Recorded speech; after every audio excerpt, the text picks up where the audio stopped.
Good afternoon. ഇന്ന് മാം ആണോ? Good afternoon. Good afternoon, ma'am.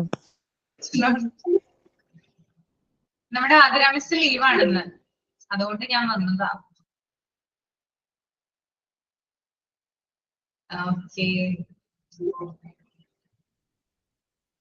എന്തെങ്കിലും കുഴപ്പമുണ്ടോ വന്നതില്? ഒരു കുഴപ്പമില്ല, സന്തോഷമേ ഉള്ളൂ. മിസ്സിനെ കാണുന്നത് ഞങ്ങൾക്ക് ഒരു പോസിറ്റീവ് എനർജിയാ. മിസ്സിന്റെ smile. Okay, thank you. Food കഴിച്ചോ? ഇല്ല മിസ്സേ, കഴിച്ചിട്ടില്ല. എത്രയും നേരമായല്ലോ. രമ്യ എപ്പോഴും ലേറ്റ് ആയിട്ടാണല്ലോ കഴിക്കുന്നേ? ഞാൻ ക്ലാസ് കഴിഞ്ഞിട്ടാ കഴിക്കാറുള്ളൂ അല്ലേ? ഓക്കെ, അപ്പൊ നമുക്ക് സ്റ്റാർട്ട് ചെയ്യാം. കഴിക്കണം. എന്താണ്? ഞാൻ കഴിക്കണം. എന്താണ് സ്പെഷ്യൽ? എന്താണ് ഹസ്നയുടെ? വാളക്കറി. എന്ത് കറി? വാളയോ? അതെന്താ? ഒരു മുള്ളുള്ള മീനാ. ഓ, മീനാണ്. Okay okay. മീൻ മാത്രമേ ഉള്ളോ? വേറെ ഒന്നുമില്ലേ? കൂർക്കുപ്പേരി, ഇലക്കറി എല്ലാം ഉണ്ട്. കൂർക്കുപ്പേരി, ഇലക്കറി എല്ലാവരും ഉണ്ട്. ബാലൻസ്ഡ് ഡയറ്റ് ആണല്ലേ? ചോറ് കഴിക്കുള്ളൂ. എന്താണ്? ചോറ് കുറച്ചേ കഴിക്കുള്ളൂ. അതാണ് ഞാൻ ചോദിച്ചത്, ബാലൻസ്ഡ് ഡയറ്റ് ആണോന്ന്. ഡയറ്റിലാണല്ലേ അപ്പൊ? ഡയറ്റ് ഒന്നുമില്ല. ഒന്ന് വീണു മാം. അപ്പൊ ഞാൻ കുറച്ച് കഴിക്കുള്ളൂ. Okay okay okay. കോണിപ്പടി ഇറങ്ങി വരുമ്പോ നോക്കാണ്ട് വീണു. ഒരു സ്റ്റെപ്പ് മിസ് ചെയ്തു. എന്തെങ്കിലും പറ്റിയോ? കാലൊന്ന് സ്പ്രെയിനായി. പെയിൻ ഉണ്ടോ? നല്ല വേദന ഉണ്ട്. എന്തെങ്കിലും ഓയിൽമെന്റ്, എന്തെങ്കിലും സ്പ്രേ എന്തെങ്കിലും ചെയ്യാറുന്നില്ലേ? എന്തെങ്കിലും ചെയ്തോ? മരുന്ന് പറ്റിയിട്ട് ബാൻഡേജ് ഇട്ടിട്ട് നടക്കാണ്. ഇന്ന് ഡോക്ടറെ അടുത്ത് പോണം. ഇന്നാണോ വീണത്? അല്ലല്ല, വീണിട്ട് ഒരാഴ്ചയായി. ഡോക്ടറെ കണ്ടിട്ടില്ല എന്നിട്ട് ഇതുവരെ? ഇല്ല, കണ്ടിട്ടില്ല. ഇന്ന് കാണണം. ഒരാഴ്ച കഴിഞ്ഞിട്ടാണ് ഡോക്ടറെ കാണാൻ പോകുന്നത് അല്ലേ? കാലിനെയോ അല്ലെങ്കിൽ നമ്മളിങ്ങനെ എന്തെങ്കിലും വീഴുകയോ അല്ലെങ്കിൽ എന്തെങ്കിലും ഒരു ഡാമേജ്, കൈക്കോ കാലോ എന്തെങ്കിലും പറ്റിക്കഴിഞ്ഞാൽ അപ്പൊ തന്നെ ഡോക്ടറെ അടുത്ത് പോകണം കേട്ടോ. അത് വെച്ചുകൊണ്ടിരിക്കരുത്. പിന്നെ അത് നീരാകും, പിന്നെ പ്രശ്നങ്ങൾ ഉണ്ടാകും, പിന്നെ നമ്മുടെ കയ്യിൽ നിൽക്കില്ല. ഓക്കെ, അപ്പൊ ഇന്നെന്തായാലും അത് വീണ സമയത്ത് ആ ദിവസം തന്നെ കുറവില്ലെങ്കിൽ ഒന്നില്ലെങ്കിൽ ആ ദിവസം അല്ലെങ്കിൽ അതിന്റെ പിറ്റേ ദിവസം പോകണമായിരുന്നു. ഇപ്പൊ ഒരാഴ്ച കഴിഞ്ഞില്ലേ? അപ്പൊ ഇന്ന് തന്നെ ഡോക്ടറെ പോയി കാണണം കേട്ടോ. ശരി മാം. Okay okay.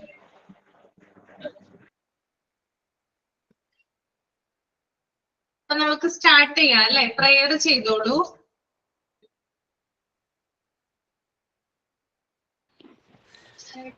ഞാനാണ് കാജുനിസ. ഓക്കെ. Good morning all. വിരിഞ്ഞു നിന്നതാരിലും വിടർന്ന താരകത്തിലും വിളങ്ങിടും പ്രഭാവമേ വിളക്കു വയ്ക്കു ഞങ്ങളിൽ. വിരിഞ്ഞു നിന്നതാരിലും വിടർന്ന താരകത്തിലും വിളങ്ങിടും പ്രഭാവമേ വിളക്കു വയ്ക്കു ഞങ്ങളിൽ. സമസ്ത സുന്ദരോജല പ്രഭാത കാന്തി ചിന്തിടും സുമംഗളായിടാവു ഞങ്ങൾ ഭാരതത്തിൻ വാടിയിൽ. വിരിഞ്ഞു നിന്നതാരിലും വിടർന്ന താരകത്തിലും വിളങ്ങിടും പ്രഭാവമേ വിളക്കു വയ്ക്കു ഞങ്ങളിൽ. സമസ്ത സുന്ദരോജല പ്രഭാത കാന്തി ചിന്തിടും സുമംഗളായിടാവു ഞങ്ങൾ ഭാരതത്തിൻ വാടിയിൽ. Thank you miss. ഓക്കെ.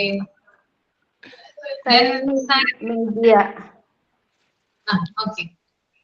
ഈ കൈകളിൽ കാലമേ നീ നലം വർണ്ണ താലം മൂളവേ. അയ്യോ ഞാൻ പെട്ടെന്ന് മറന്നേ.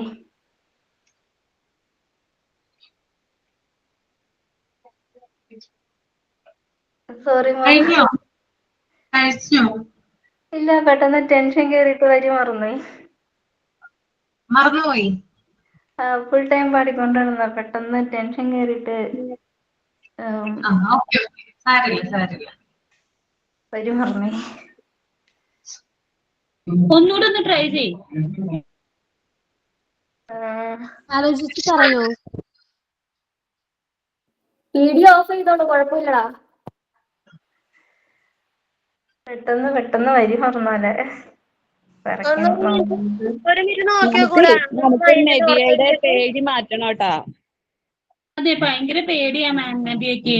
ഭയങ്കര ടെൻഷനാണ്. തുടങ്ങി വരുമ്പോ കൈ ഉറക്കണം. അയ്യോ, നമ്മൾ ആരും ചേച്ചിനെ അടിക്കൂല. നമ്മളെല്ലാരും അറിയാവുന്നവരല്ലേ നബിയ. അതെ, വീഡിയോ ഓഫ് ചെയ്തോളൂ, ട്രൈ ചെയ്ത് നോക്കിയേ. ജസ്റ്റ് നീനലം കൊണ്ട വർണ്ണത്താലം മൂളവേ. കൂടവട്ടപ്പാടിലായി സ്വർഗം നിറഞ്ഞൊഴുകി. കൂടവട്ടപ്പാടിലായി സ്വർഗം നിറഞ്ഞൊഴുകി. മലവാരം നീളേ കുങ്കുമം ഉതിർപ്പൂക്കളായി നീ വിതച്ചുവാ. മായാത്ത മാരിവില്ലിതാ, ആയിരം വസന്തം ഇങ്ങിതാ. ആകാശമണ്ഡലങ്ങളിൽ നീഹാരമാലയുന്നിതാ. പൂന്തെന്നലിൽ തൊടുത്ത പൂഞ്ചോലയിൽ പാടുമീ വേളയിൽ ശ്യാമലാവണ്യമിട്ടതാ. മറന്നുപോയി. ഓക്കെ, നന്നായിരുന്നു. മീബിയ, ഞാനൊരു കാര്യം ആവശ്യപ്പെട്ട ചെയ്തു തരുമോ? ചെയ്യാം. എന്റെ എല്ലാ ക്ലാസ്സിലും പാട്ട് പാടിത്തരാമോ? പാടിത്തരാം. ഓക്കെ, ശരി. ഇനി അടുത്ത ബുധനാഴ്ച ഒരു പാട്ടൊക്കെ പ്രിപ്പയർ ചെയ്തിരിക്കും കേട്ടോ. ഓക്കെ.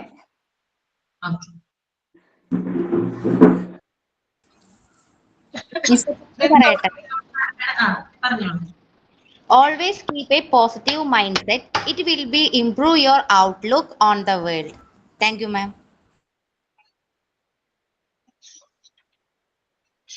ഓക്കെ, അപ്പൊ നമുക്കിനി നേരെ ചാപ്റ്ററിലോട്ട് പോകാം.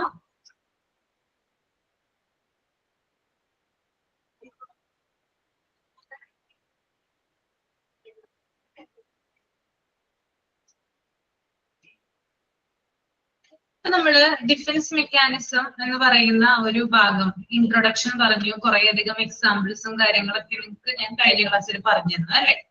അപ്പൊ ഞാൻ ഇന്ന് നിങ്ങളെ കൊണ്ട് ഒരു കാര്യം ചെയ്യിപ്പിക്കാനായിട്ട് പോവാണ്. ഞാനൊരു 10 മിനിറ്റ് സമയം തരാം. നിങ്ങൾ ഈ ഡിഫൻസ് മെക്കാനിസം നിങ്ങൾ മനസ്സിലാക്കിയത് എന്താണെന്ന് നിങ്ങളൊന്ന് എഴുതണം. എന്താണ് ഡിഫൻസ് മെക്കാനിസം, എന്താണ് അതിന്റെ പ്രത്യേകതകള്, അതൊക്കെ നിങ്ങൾക്ക് മനസ്സിലായത് എന്താണോ അതൊന്ന് എഴുതി വെക്കുക. അതുപോലെ തന്നെ നിങ്ങളുടെ ലൈഫിൽ നിങ്ങൾ യൂസ് ചെയ്തിട്ടുള്ള ഡിഫൻസ് മെക്കാനിസം എന്തൊക്കെയാണ്, ഷെയർ ചെയ്യാൻ പറ്റുന്ന കാര്യങ്ങൾ ഷെയർ ചെയ്യുക. ഓക്കെ, എല്ലാവരും നിർബന്ധമായിട്ടും ചെയ്യണം കേട്ടോ. എല്ലാവർക്കും മനസ്സിലായോ? ഡിഫൻസ് മെക്കാനിസം, അതായത് നിങ്ങൾക്ക് മനസ്സിലായിട്ടുള്ള ഡിഫൻസ് മെക്കാനിസം എന്താണെന്ന് എഴുതുക. അതുപോലെ തന്നെ അതിന്റെ പ്രത്യേകതകൾ എഴുതുക. ദെൻ നിങ്ങളുടെ ലൈഫിൽ നിങ്ങൾ യൂസ് ചെയ്തിട്ടുള്ള അല്ലെങ്കിൽ നിങ്ങൾക്ക് ഫീൽ ചെയ്തിട്ടുള്ള ഡിഫൻസ് മെക്കാനിസം എന്താണെന്ന് എഴുതുക. നിങ്ങൾ ചെയ്തിട്ടുള്ള ഡിഫൻസ് മെക്കാനിസം ഉണ്ടാവും, നിങ്ങളുടെ നേർക്ക് വന്നിട്ടുള്ള ഡിഫൻസ് മെക്കാനിസം ഉണ്ടാവും അല്ലെ, 2 തരത്തിൽ ഉണ്ടാവില്ലേ? അതും കൂടി ഒന്ന് എഴുതിയിട്ട് ഇവിടെ ഒന്ന് പ്രസന്റ് ചെയ്യണം കേട്ടോ. 10 - 15 മിനിറ്റ് സമയം തരാം. എപ്പോഴാണ് കഴിയുന്നതെന്ന് വെച്ചാൽ തമ്പ് ചെയ്താൽ മതി. ഓക്കെ അല്ലേ എല്ലാവരും? Okay miss. ഓക്കെ, അപ്പൊ സ്റ്റാർട്ട് ചെയ്തോളൂ കേട്ടോ. വേണമെങ്കിൽ ഇൻട്രൊഡക്ഷൻ പാർട്ട് ഒന്ന് ജസ്റ്റ് ഒന്ന് വായിച്ചു നോക്കിക്കോളൂ. വായിക്കേണ്ട ആവശ്യമില്ല, ശരിക്കും പറഞ്ഞാൽ 2 ക്ലാസ്സുകളായിട്ട് ഞാൻ പറഞ്ഞു തന്നതാണ്. അപ്പൊ ചെയ്യാം.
മിസ് എന്താ പറഞ്ഞ ഒന്നുകൂടി പറഞ്ഞു തരുമോ എന്താന്നുള്ളത്? അതായത് കഴിഞ്ഞ ക്ലാസ്സുകളിലായിട്ട് നമ്മൾ ഡിഫൻസ് മെക്കാനിസം എടുത്തില്ലേ? അപ്പൊ ഡിഫൻസ് മെക്കാനിസത്തെ കുറിച്ച് എഴുതണം. അതായത് ശരണ്യക്ക് മനസ്സിലായിട്ടുള്ള ഡിഫൻസ് മെക്കാനിസം എഴുതുക, അതിന്റെ പ്രത്യേകതകൾ എഴുതുക. പിന്നെ ശരണ്യയുടെ ലൈഫിൽ എക്സ്പീരിയൻസ് ചെയ്തിട്ടുള്ള എന്തൊക്കെയാണ് ഡിഫൻസ് മെക്കാനിസം, അതായത് ശരണ്യ അപ്ലൈ ചെയ്തിട്ടുള്ള ഡിഫൻസ് മെക്കാനിസംസ് ഉണ്ടാകും. അതുപോലെ ശരണ്യക്ക് ചില ഡിഫൻസ് മെക്കാനിസങ്ങൾ ഫേസ് ചെയ്യേണ്ടി വന്നേക്കാം. അപ്പൊ അത്തരത്തിലുള്ള എക്സ്പീരിയൻസും കൂടി ഒന്ന് ആഡ് ചെയ്തിട്ടുണ്ട്. ഓക്കെ, പറഞ്ഞിരുന്നു. ഓക്കെ, അത് കുഴപ്പമില്ല, എഴുതിക്കോളൂ. അത് തന്നെയാണെങ്കിലും പ്രശ്നമില്ല. കുറെ അധികം ഉണ്ടാവുമല്ലോ നമ്മുടെ ലൈഫിൽ, 1 2 മാത്രമായിരിക്കില്ലല്ലോ. അപ്പൊ അതിൽ നിന്ന് ഏതെങ്കിലും ഒക്കെ എല്ലാരും ഉണ്ടെങ്കിൽ പരമാവധി മാക്സിമം എഴുതാനായിട്ട് നോക്കുക.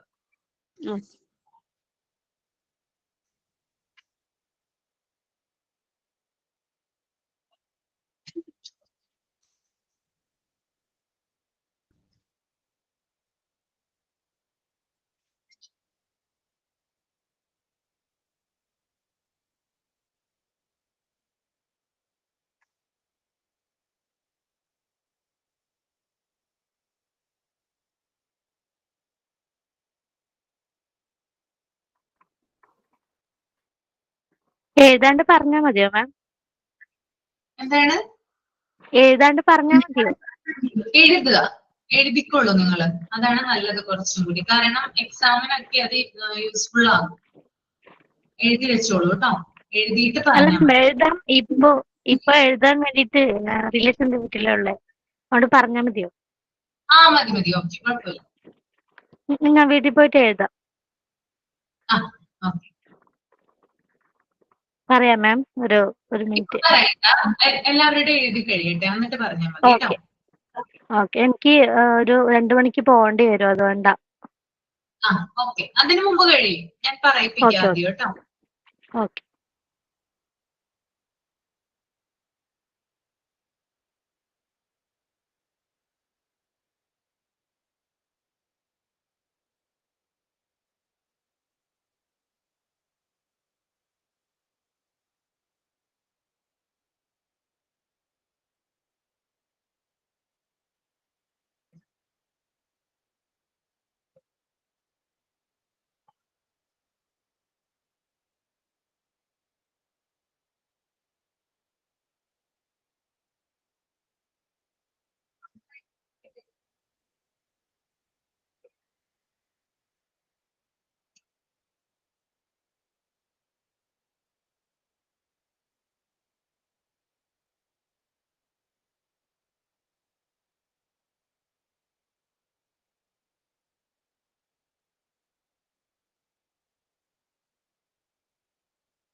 കഴിയുന്നവര് തമ്പ് ചെയ്യാം കേട്ടോ.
ഓക്കെ, അപ്പോ ബിന്ദുജ ആദ്യം പ്രസന്റ് ചെയ്തോളൂ കേട്ടോ. Okay ma'am. ഇപ്പൊ നമ്മൾ പറഞ്ഞത് മാത്രാണോ ഇല്ല നമ്മളുടെ കൂടെ ഉള്ളവർ പറഞ്ഞു അതും പറയാലോ അല്ലെ? അതെ, ആദ്യം തന്നെ ഡിഫൻസ് മെക്കാനിസത്തെ കുറിച്ച് പറയാം, അതിനുശേഷം അതിന്റെ പ്രത്യേകതകൾ പറയാം, എക്സ്പീരിയൻസുകൾ.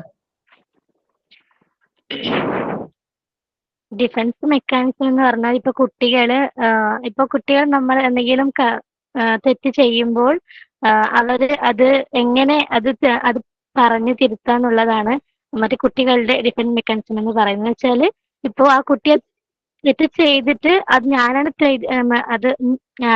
ചെയ്തത് എന്നുള്ള അത് പറയാതെ അതിന് കാരണങ്ങൾ കണ്ടെത്തി അതിന് പറയുന്നതാണ് ഡിഫൻസ് മെക്കാനിസം എന്ന് പറയുന്നത്. കുട്ടികൾ രക്ഷപ്പെടാൻ ഉപയോഗിക്കുന്ന വേർഡ് എന്ന് പറഞ്ഞ അതാണ് ഡിഫൻസ് മെക്കാനിസം എന്ന് പറയുന്നത്. അതിന്റെ പ്രത്യേകതകൾ എന്ന് വെച്ചാൽ ഇപ്പൊ അവര് ഇപ്പൊ ടെൻഷൻ ആയിരിക്കുമല്ലോ, ഇപ്പൊ ഒരു തെറ്റ് ചെയ്യുമ്പോൾ അമ്മ ഇങ്ങനെ ചീത്ത പറയും അങ്ങനെ എന്നുള്ള ഒരു ടെൻഷനിൽ നിന്ന് പിന്മാറാൻ ഉപയോഗിക്കുന്ന ഒരു വേർഡായിട്ടും നമ്മൾ ഇത് പറയാൻ പറ്റും. പിന്നെ ഞാൻ പറഞ്ഞോട്ടെ മാം എൻ്റെ എക്സ്പീരിയൻസ്. ഇപ്പോ ഞാന് ചെറുപ്പത്തിലായാലും നമ്മളിങ്ങനെ എനിക്ക് എൻ്റെ ഏട്ടനും ചേച്ചിയാ ഉള്ളത്, ഞാനാണ് ലാസ്റ്റ്. അപ്പൊ നമ്മൾ ഇങ്ങനെ കുരുത്തക്കേട് കാണിക്കുമ്പോ എൻ്റെ ഏട്ടൻ എൻ്റെ അമ്മയില്ല കേട്ടോ, അമ്മാമ്മയാണ് നോക്കിയിരുന്നത്. അപ്പോ നമ്മളെ കുറ്റപ്പെടുത്താതെ ഏട്ടനാണ് ചെയ്തത് എന്ന നിലയ്ക്ക് ഏട്ടൻ ഇങ്ങനെ പറയും അമ്മാമ്മയോട്, അവരൊന്നും ചെയ്തിട്ടില്ല, ഞാനാ ചെയ്തത്, അവരെ വഴക്ക് പറയണ്ട എന്ന് പറഞ്ഞിട്ട് നമ്മളെ രക്ഷിക്കാൻ വേണ്ടി നോക്കും. അത് കഴിഞ്ഞ് ഇപ്പൊ ഞാനായാലും എൻ്റെ ഏട്ടൻ ഇപ്പൊ എൻ്റെ ഏട്ടൻ അടിച്ചിട്ടുണ്ടെങ്കിലും അടിച്ചിട്ടില്ല എന്ന് പറഞ്ഞിട്ടുള്ള അങ്ങനെ പറയാറുണ്ട്. പിന്നെ എൻ്റെ അച്ഛനോട് ഞാൻ ഇപ്പൊ കുറച്ച് വലുതായി, നമ്മളൊരു 10th എല്ലാം പഠിക്കുമ്പോ നമ്മളെ കൂട്ടുകാരന്റെ വീട്ടിൽ ഇങ്ങനെ നിക്കാൻ പോകാൻ വേണ്ടിയിട്ട് ഇങ്ങനെ എന്തെങ്കിലും കള്ളം പറയേ അച്ഛനോട്, അങ്ങനെ നിക്കാൻ പോണെന്ന് വിചാരിച്ചിട്ട് നമ്മള് കള്ളം പറയാറുണ്ട്.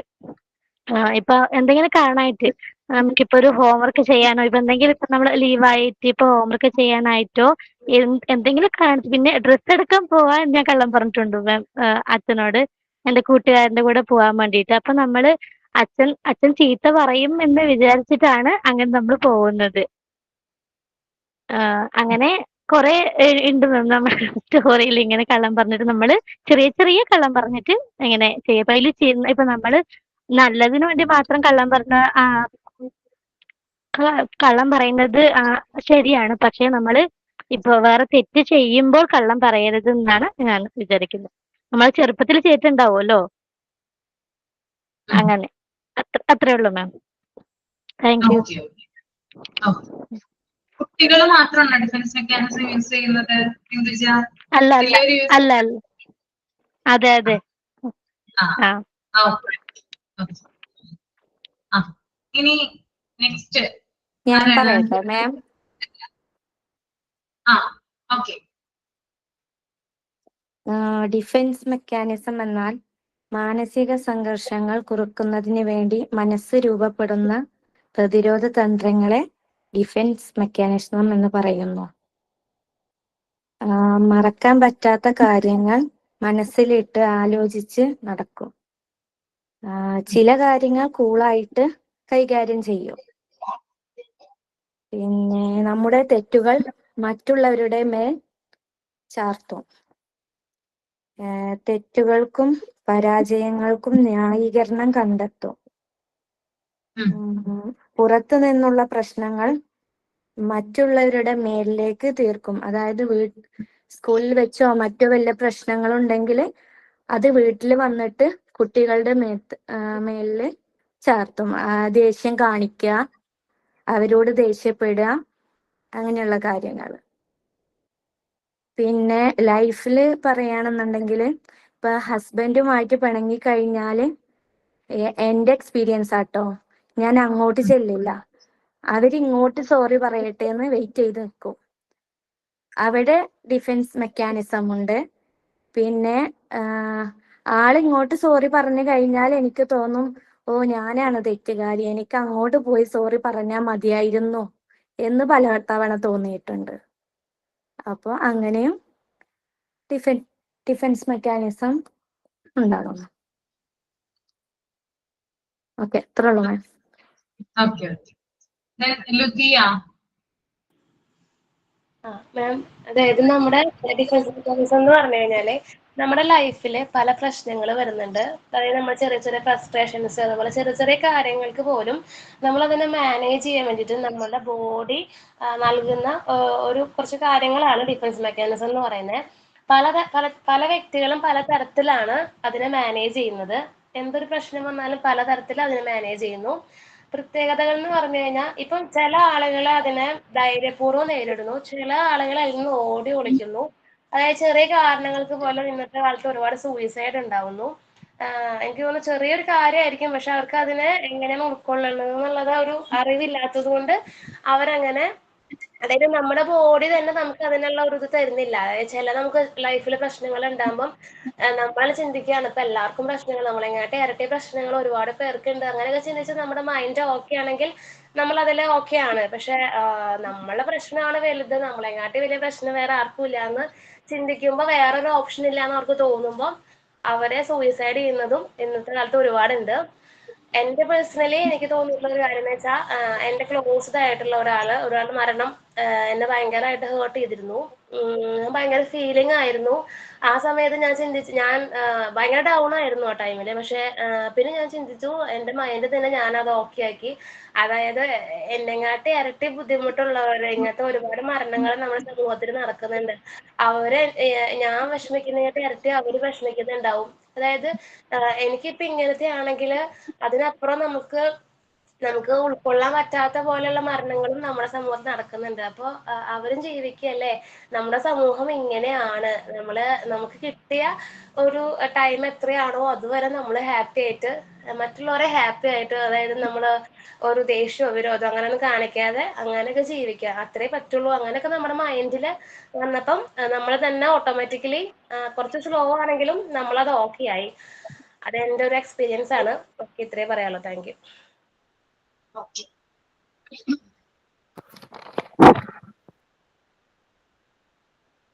അനുമോൾ. ഡിഫൻസ് മെക്കാനിസം എന്ന് പറഞ്ഞാൽ സൈക്കോളജിയിൽ ഉപയോഗിക്കുന്ന ഒരു പദമാണ് ഡിഫൻസ് മെക്കാനിസം എന്ന് പറയുന്നത്.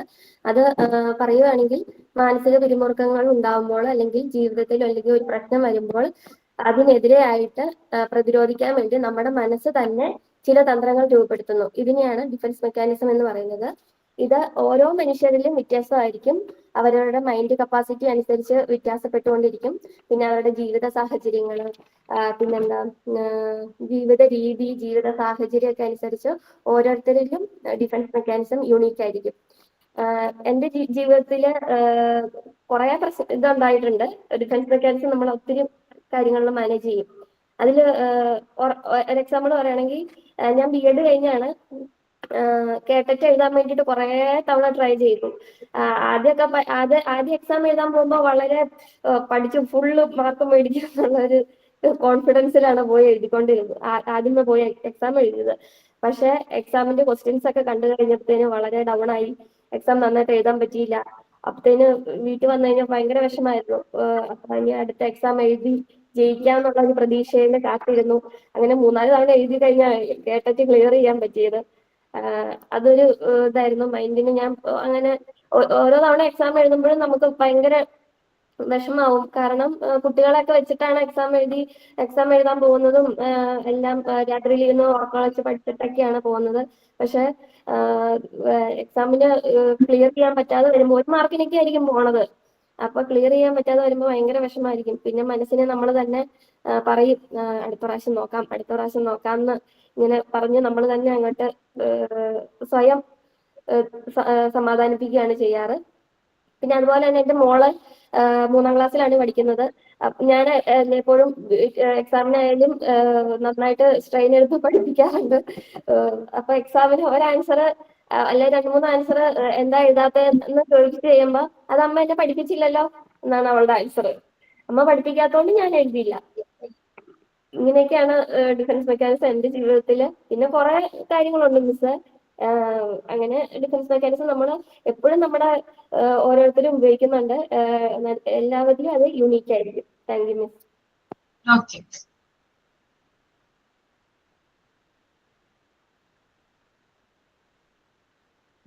ഷാരിമോളുണ്ടോ? യെസ് മിസ് ഉണ്ട്. Miss hello. ഹലോ. നമ്മൾ അറിഞ്ഞോ അറിയാതെയോ സ്വന്തം മനസ്സിനെ വേദനയിൽ നിന്നും ടെൻഷനിൽ നിന്നും രക്ഷിക്കാനായിട്ട് നമ്മൾ ഉപയോഗിക്കുന്ന തന്ത്രങ്ങൾ അല്ലെങ്കിൽ രീതികളെയാണ് നമ്മൾ ഡിഫൻസ് മെക്കാനിസം എന്ന് കൊണ്ട് ഉദ്ദേശിക്കുന്നത്.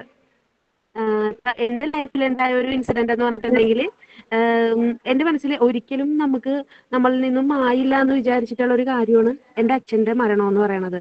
എന്നാൽ മനസ്സിൽ നിന്ന് നമ്മൾ പൂർണ്ണമായും അത് മാറുന്നില്ലെങ്കിലും നമ്മൾ നമ്മുടെ മനസ്സിനെ പറഞ്ഞ് മനസ്സിലാക്കി യാഥാർത്ഥ്യം ഇതാണെന്ന് അറിഞ്ഞുകൊണ്ട് ആ വേദന മനസ്സിൽ നിന്നും തള്ളി നീക്കാനായിട്ട് നമുക്ക് സാധിക്കുന്നു. അത് ഏകദേശം ഒരു ഡിഫൻസ് മെക്കാനിസം എന്നാണ് ഞാൻ കരുതുന്നത്. എന്നുവെച്ചാൽ ആ ഒരു യാഥാർത്ഥ്യം നമ്മൾ അച്ഛനില്ല എന്നുള്ള യാഥാർത്ഥ്യം ഉണ്ടെങ്കിലും നമ്മൾ അതിൽ നിന്നും ഒരു മനസ്സിനെ ഉൾവലിവ് കാണിക്കുന്ന ഒരു രീതി അതാണോന്ന് അറിയില്ല. ആണോ മിസ് അങ്ങനെ? അതെ, പറഞ്ഞോളൂ. അപ്പൊ അത് എനിക്ക് എന്റെ ലൈഫിൽ ഉണ്ടായ ഒരു ഇതായിട്ട് മറ്റൊരാൾ നമ്മളോട് കാണിക്കുന്ന ഒരു ഡിഫൻസ് മെക്കാനിസം എനിക്ക് ഫീൽ ചെയ്തത്, ഇപ്പൊ നമ്മൾ ഹസ്ബൻഡിനോടൊക്കെ നമ്മൾ നല്ല കറിയൊക്കെ ആയിരിക്കും നമ്മൾ വെക്കുന്നത്. അപ്പൊ നമ്മൾ വെക്കുന്ന കാര്യം നല്ലതാണെന്ന് അവർക്ക് അറിയാം, അവരുടെ മുഖത്തു നിന്നൊക്കെ നമുക്കത് മനസ്സിലാവും. പക്ഷെ അത് നല്ല കറിയാണെന്നുള്ളത് അവര് അംഗീകരിച്ച് തരാൻ ബുദ്ധിമുട്ടായിരിക്കും. അപ്പൊ അവരൊരു ഡിഫൻസ് മെക്കാനിസം അല്ലേ ചെയ്യുന്നതെന്ന് എന്ന് വെച്ചാൽ അവർക്ക് അറിയാം. അവരുള്ളിൽ അത് ആസ്വദിക്കുന്നുണ്ട് ഫുഡ് നല്ലതാണെന്നുള്ളത്. പക്ഷെ അത് മിക്ക ഹസ്ബൻഡുമാരും അങ്ങനെ ആണെന്ന് എനിക്കൊരു തോന്നല്. എന്ന് വെച്ചാൽ നമ്മൾ അങ്ങോട്ട് ചോദിക്കണം നല്ലതാണോ എന്ന് ചോദിച്ചോണ്ടിരിക്കണം. എന്നാലും കുഴപ്പമില്ല എന്ന് വെച്ചാൽ നല്ല കറിയാണെന്നുണ്ടെങ്കിൽ കുഴപ്പമില്ല എന്ന് പറയും. കൊള്ളില്ലെന്നുണ്ടെങ്കിൽ ചോദിക്കും ഇപ്പൊ നല്ല കറിയാണ്, അത് നല്ല മീൻ നല്ലതായിട്ടാണ്, അല്ലെങ്കിൽ അത് നല്ല ഫ്രഷ് ആയിട്ടാണെന്ന് പറയും. അപ്പൊ ഞാനോർക്ക് അതും ഒരു ഉൾവലിവായിട്ട് എനിക്ക് ഫീൽ ചെയ്യുന്നുണ്ട്. കാര്യം എന്ന് വെച്ചാൽ അവരത് വിട്ടു പറയുന്നില്ല. അതും അവരുടെ ഒരു ഡിഫൻസ് മെക്കാനിസം ഒന്ന് ഫീൽ ചെയ്യുന്നുണ്ട്. ഇത് രണ്ടാണ് എക്സ്പീരിയൻസ് ആയിട്ട് പറയാനുള്ളത്.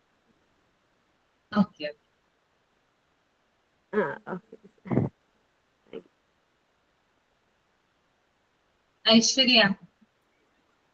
മിസ്, എനിക്ക് ഡിഫൻസ് മെക്കാനിസം എനിക്ക് മനസ്സിലായത് സ്മൂത്ത് ആയിട്ട് ഒരു പ്രശ്നമില്ലാതെ മുന്നോട്ട് പോയിക്കൊണ്ടിരിക്കുന്ന നമ്മുടെ ലൈഫിൽ പെട്ടെന്നൊരു ഇമോഷൻസോ അല്ലെങ്കിൽ കോൺഫ്ലിക്ട്സോ കടന്നു വരികയാണെങ്കിൽ അതിനെ ഓവർകം ചെയ്യുന്നതിനായിട്ട് അല്ലെങ്കിൽ അതിന് അഗെയിൻസ്റ്റ് ആയിട്ട് സഡൻ ആക്ഷൻ എടുക്കുന്നതിനായിട്ട് നമ്മുടെ മനസ്സ് തന്നെ കണ്ടെത്തുന്ന ഒരു മാർഗമാണ് ഡിഫൻസ് മെക്കാനിസം.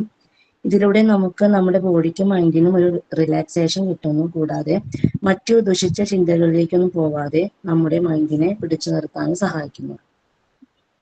എൻ്റെ ലൈഫിൽ ഉണ്ടായ എക്സ്പീരിയൻസ് എന്ന് വെച്ചാൽ എൻ്റെ അച്ഛനും അമ്മയ്ക്കും ഞങ്ങൾ 3 മക്കളാണ്. ഞാനാണ് മൂത്തത്. താഴെ 2 ആൺകുട്ടികളാണ്. അപ്പോൾ എൻ്റെ താഴെയുള്ള അനിയന് അവന്റെ 19ാമത്തെ വയസ്സിലാണ് ഞങ്ങളെ വിട്ടു പോകുന്നത്. അവന് ഒത്തിരി ട്രാവലൊക്കെ ഇഷ്ടപ്പെടുന്ന ഒരു കുട്ടിയായിരുന്നു. അപ്പോൾ അങ്ങനെ ടൂർ പോണ ടൈമിലാണ് അവന് ആക്സിഡന്റ് ആയി സംഭവിക്കുന്നത്. വയനാടിക്ക് വയനാടേക്ക് പോവായിരുന്നു. അപ്പൊ ചുരം കയറുന്ന സമയത്ത് അതിന് ഒന്നും നമ്മൾ കുറ്റപ്പെടുത്താൻ പറ്റില്ല. ആക്സിഡന്റ് ആണെന്ന് ചോദിച്ചാൽ ആക്സിഡന്റ് ആണ്. പക്ഷെ അത് പാറയുടെ മുകളിൽ നിന്ന് ഒരു വലിയൊരു കല്ല് വന്നിട്ട് താഴേക്ക് പതിക്കുന്നു. ആ ടൈമിൽ എത്രയോ വണ്ടികൾ പോവുന്നുണ്ട് അതിന്റെ അടിയിൽ കൂടെ. പക്ഷെ ഇവന്റെ ബൈക്ക് എത്തിയപ്പോഴാണ് ആ ടൈമിലാണ് ആ കല്ല് വന്നാണ്ട് പതിച്ചത്. ഇവനും വേറൊരു ഫ്രണ്ട് ഉണ്ടായിരുന്നു കൂടെ. പക്ഷെ ഫ്രണ്ടിന് അതിന് കുറച്ച് സീരിയസ് ആയിട്ടുണ്ടായിരുന്നത്, ഇവന് അത്ര കാര്യമായിട്ട് ഉണ്ടായിരുന്നില്ല. ലാസ്റ്റ് വന്നപ്പോ ഫ്രണ്ടിന് ദൈവഭാഗ്യം വെച്ചാല് അവന്റെ ജീവൻ തിരിച്ചു കിട്ടി. ഇവന്റെ ഇന്നർ ഓർഗൻസിനൊക്കെ ഭയങ്കര ഡാമേജ് ആയിരുന്നു ആ ഇടിയുടെ ആഘാതത്തിൽ. ഒരുപാട് കൊക്കയിലേക്ക് തെറിച്ചു പോയിട്ട് എങ്ങനെയോ ആൾക്കാരെ കണ്ട് എത്തിച്ചതാണ്. അപ്പൊ ഹോസ്പിറ്റലിലേക്ക് തന്നെ കോഴിക്കോട് എത്താൻ കുറച്ച് വൈകിപ്പോയി. അങ്ങനെയൊക്കെ ആയിട്ട് ഞങ്ങൾക്കത് താങ്ങാവുന്നതിൽ അപ്പുറത്തായിരുന്നു. എൻ്റെ അച്ഛനും അമ്മയ്ക്കാണെങ്കിലും എങ്ങനെ എനിക്കറിയില്ല. എന്തായാലും അത് നമുക്ക് മനസ്സിൽ നിന്ന് മറക്കാൻ കഴിയില്ല. പക്ഷെ എന്നാലും ഞാൻ അതിനെപ്പറ്റി ഇപ്പൊ അങ്ങനെ ചിന്തിക്കാറില്ല. വീട്ടിൽ പോകുമ്പോഴാണെങ്കിലും അവന്റെ ഓരോ സാധനങ്ങളും എൻ്റെ മാരേജ് ടൈമില് ഞങ്ങളെടുത്ത ഫോട്ടോസ് ഒക്കെ കാണുമ്പോൾ കുറെ ഓർമ്മകള്. അത്യാവശ്യം പ്രായമായിട്ടാണ് അവൻ പോയത്. അച്ഛനും അമ്മയ്ക്കും ആണെങ്കിൽ തന്നെ എങ്ങനെ അറിയില്ല, അവരിപ്പോ എൻ്റെ കുഞ്ഞുങ്ങളെ കാണുമ്പോൾ അതൊക്കെ മറക്കാണ്. അങ്ങനത്തെ ഒരു കാര്യമില്ല എന്ന് തന്നെ മറക്കാണ്. അങ്ങനെയൊക്കെ. പിന്നെ ഞാൻ ഇപ്പൊ അതിനെപ്പറ്റി ചിന്തിക്കാറേ ഇല്ല. എനിക്ക് തോന്നുന്നത് അതാണ് തോന്നുന്നത് എന്റെ ഡിഫൻസ് മെക്കാനിസം. ഞാൻ ആ കാര്യങ്ങളെ പറ്റി ഇപ്പൊ ചിന്തിക്കാറേ ഇല്ല. ഓക്കെ.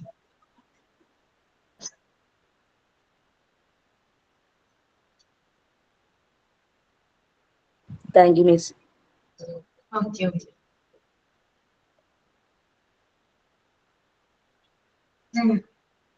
അടുത്തത് ഹസ്ന. ഹസ്ന. മാം ഞാനുണ്ട്. മാം നമ്മള് ഡിഫൻസ് മെക്കാനിസം എന്നാൽ നമ്മൾ ഉദ്ദേശിക്കുന്നത് നമ്മളെ ലൈഫിൽ ഒരു പ്രോബ്ലം വരുമ്പോൾ അത് ഓവർകം ചെയ്യാൻ വേണ്ടി നമ്മൾ മനസ്സുകൊണ്ട് നമ്മളെ ശാരീരികമായിട്ട് ഉപയോഗിക്കുന്ന ചില തന്ത്രങ്ങളാണ് ഡിഫൻസ് മെക്കാനിസം. എൻ്റെ ലൈഫിൽ എനിക്ക് ഡിഫൻസ് മെക്കാനിസം യൂസ് ചെയ്യേണ്ടി വന്നത് എൻ്റെ ഡിവോഴ്സിന്റെ സമയത്തായിരുന്നു. കാരണം ആ ഡിവോഴ്സ് എന്നത് തന്നെ നമ്മളെ സമൂഹത്തിന്റെ ഒരു ഭയങ്കര വലിയ സംഭവമാണ്. പെൺകുട്ടി ഡിവോഴ്സ് ആകുന്ന പറഞ്ഞാൽ ഇപ്പോഴും ആൾക്കാർക്ക് ആക്സെപ്റ്റ് ചെയ്യാൻ പറ്റില്ല. അതെന്തോ വലിയ തെറ്റ്, ആ പെൺകുട്ടി എന്തോ തെറ്റ് ചെയ്തിട്ടുണ്ട്. ഇപ്പോഴും നമ്മുടെ സമൂഹത്തിൽ അങ്ങനെ ഒരു കോൺസെപ്റ്റ് ആണ്. ഞാന് ഡിഫൻസ് മെക്കാനിസം ചെയ്ത് ശരിയാണോ തെറ്റാണെന്ന് അറിയില്ല. ഞാൻ പുറത്തൊന്നും പോവാതെ ആരെയും ഫേസ് ചെയ്യണ്ടല്ലോ അപ്പോ എന്നൊരു രീതിയിലാണ് ഞാൻ എടുത്ത തീരുമാനം. പക്ഷെ അത് തെറ്റാവും. എന്റെ സിസ്റ്റേഴ്സ് ഒക്കെ പറയും ഞാൻ കല്യാണങ്ങൾക്കൊന്നും തീരെ പോവാണ്ടായി. പക്ഷെ അങ്ങനെയാണ് ഞാൻ എടുത്ത ഡിഫൻസ് മെക്കാനിസം. അപ്പൊ എനിക്ക് ആൾക്കാരെ കാണണ്ട, ഫേസ് ചെയ്യണ്ട, അവരെ ക്വസ്റ്റ്യൻസ് ആൻസർ ചെയ്യണ്ട. ഓക്കെ, താങ്ക് യു മാം.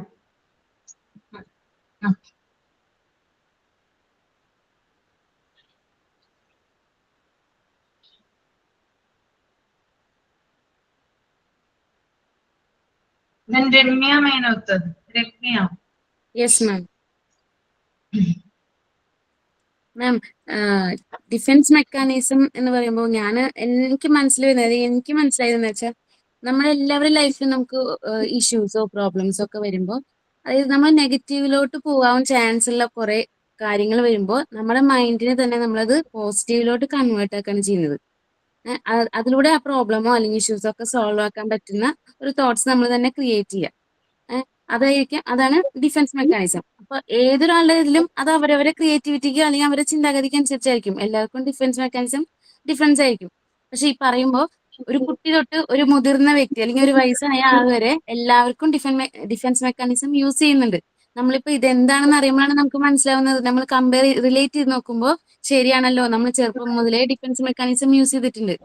ഓരോ ചെറിയ ചെറിയ കാര്യങ്ങൾ, അതായത് ചെറുപ്പത്തിലായിക്കോട്ടെ. ഇപ്പൊ എനിക്ക് ഇത് ആലോചിക്കുമ്പോൾ വരികയാണെങ്കിൽ, ഞാനൊരു 9th പഠിക്കുമ്പോൾ എനിക്കൊരു ട്രിപ്പ് മിസ്സായി പോയി. അത് അത്രയും ആഗ്രഹിച്ച ഒരു ട്രിപ്പായിരുന്നു മിസ്സേ. ഫ്രണ്ട്സ് ഒക്കെ കൂടിയിട്ട് ഈ 9th മാത്രമാണ് അങ്ങനെ വലിയൊരു ട്രിപ്പ് ബാംഗ്ലൂർക്കൊക്കെ കൊണ്ടുപോകുള്ളൂ. അത് ഭയങ്കര ആഗ്രഹിച്ചിട്ട് എനിക്കത് എന്താ പറയാ, അന്ന് ബസ് മിസ്സായി പോയി. ഞാൻ വരുമ്പോഴേക്കും ബസ് പോയി. അവര് നിക്കാൻ പറ്റിയില്ല. പിന്നെ കോൾ ചെയ്യാനൊന്നും പറ്റാതെ അത് എനിക്ക് ഭയങ്കരമായിട്ട് വിഷമമായിരുന്നു. ഞാൻ എന്നിട്ട് വീട്ടിൽ പോയിട്ട് എനിക്ക് ചിന്തിക്കാൻ പോലും പറ്റുന്നുണ്ട്. അങ്ങനെ ആ വിഷമത്തിലോട്ട് പോയിട്ട് പിന്നെ കരഞ്ഞ് വൈകുന്നേരമൊക്കെ ആയപ്പോ ഞാൻ ചിന്തിച്ചു. പിന്നെ വീട്ടിലെ പേരൻസ് ഒക്കെ പറയും കുഴപ്പമില്ല, നെക്സ്റ്റ് ഇയർ പോകാലോ. അങ്ങനെ നമ്മൾ തന്നെ ആ വിഷമത്തിൽ നിന്ന് ഓവർകം ചെയ്യാണ്. അപ്പൊ അതൊരു ചെറിയ ഇഷ്യൂ ആണെങ്കിലും അപ്പൊ തൊട്ട് നമ്മളിങ്ങനെ ഓരോ ഇഷ്യൂസ് വരുമ്പോൾ നമ്മൾ ഓവർകം ചെയ്യുന്നുണ്ട്. ലൈക്ക് ഇനി പറയുകയാണെങ്കിൽ ഇപ്പൊ നമ്മൾ ഡെയിലി ലൈഫിൽ എന്തോ നോക്കുകയാണെങ്കിൽ ഇപ്പൊ മിസ്സിങ് ഞാനിപ്പോ വർക്കൗട്ടും ഡയറ്റും ഒക്കെ ചെയ്യാറുണ്ട്. പക്ഷെ ഉണ്ടല്ലോ ചില സിറ്റുവേഷൻസ് വരുമ്പോ നമ്മൾ സാരില്ല ഇന്നൊരു ദിവസമല്ലേ, ഇത് ചെയ്യാണ്ടിരുന്നാൽ നമുക്ക് പ്രശ്നമാണെന്ന് അറിയാമെങ്കിലും നമ്മൾ വിചാരിക്കും ഇന്നൊരു ദിവസത്തേക്കല്ലേ എന്ന് നമ്മളെ മൈൻഡോട് നമ്മൾ തന്നെ സോഫ്റ്റ് ആക്കിയിട്ട് നമുക്ക് ഇഷ്ടമുള്ള കാര്യങ്ങൾ ചെയ്യണം. അപ്പൊ അവിടെയൊക്കെ ചെയ്യുന്നുണ്ട്. അതുപോലെ തന്നെ എനിക്ക് സെക്കൻഡ് ഡെലിവറി ടൈമില് എന്റെ മോന് 5 വയസ്സുള്ളപ്പോഴാണ് എനിക്ക് സെക്കൻഡ് ഡെലിവറി ഉണ്ടായിരുന്നത്. അപ്പൊ ഞാൻ മോനെ അതുവരെയും ഒരു ദിവസം പോലും കാണാതിരുന്നിട്ടില്ല. അങ്ങനെ ഒരുമിച്ച് ഉണ്ടായിരുന്നതാണ്. അപ്പൊ 1 മാസം മുമ്പേ ഞാൻ പ്രിപ്പയർഡ് ആണെന്ന് കരുതിയതാണ്. പക്ഷെ അൺഫോർച്ചുനേറ്റ്ലി പെട്ടെന്നാണ് ഒരു 8 മാസത്തിൽ എനിക്ക് സിസേറിയൻ ചെയ്യേണ്ടി വന്നു.